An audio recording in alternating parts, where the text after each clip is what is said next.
Clubs at higher level, it was a surprise that we had to fight with the men all the time. So we had to train very early in the morning or very late in the evening, and it was very challenging. If there was a men so-called A team, it doesn't matter which division, it was a fight all the time. So, but I think we have had a huge development in equality according to the system which is built, the league system.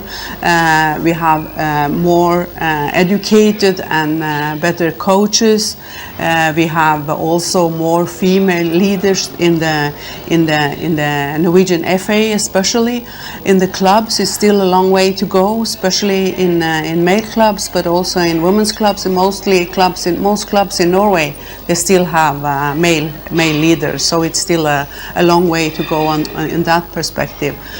But I think also what is very crucial today, in Norway, the league organization, interest organization, has now 4 full-time employed people, and they are working with media. They are signing their own sponsor contracts, their own selling their own media rights, and it brought millions into the Norwegian clubs. The top clubs, the 20 top clubs, which is included in the top football kvinner. So it made it possible to make these professional days. So every player in the top league has at least one day which they are paid, a minimum one day. Some other are full-time professionals, but at least one day where they can come in the morning, have breakfast, have a training session, and then have meetings, and then lunch together, and then a second training in the afternoon. So in a way live like the professional male players do for one day. That's definitely an improvement, but still it's a long way for the full-time professionals, for everybody.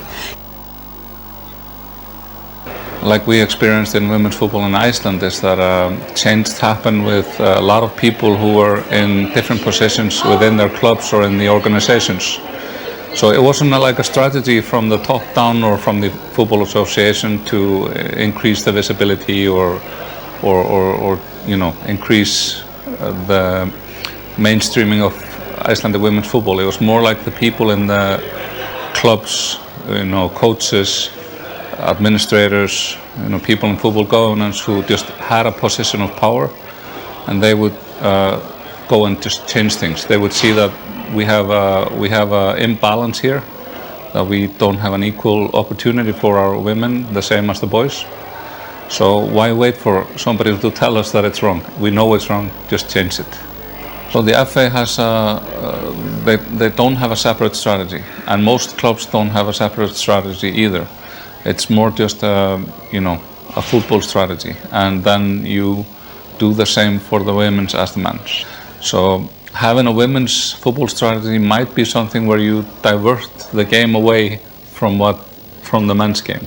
You have a different sport, so to speak, and then you can maybe have excuses for not doing the same for the women. So I think that's why it's beneficial to have the same strategy. Joo, Islannissa vaiheessa joku on ylimielinen ja saadaan pallo pois.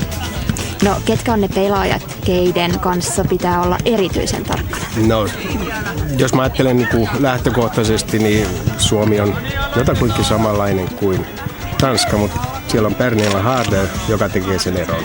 Se on ihan poikkeuksellinen jalkapalloilija, fyysisesti, teknisesti, jumala, kuolevaisia on kaikki, mutta kyllähän on sellainen, joka erottuu selvästi.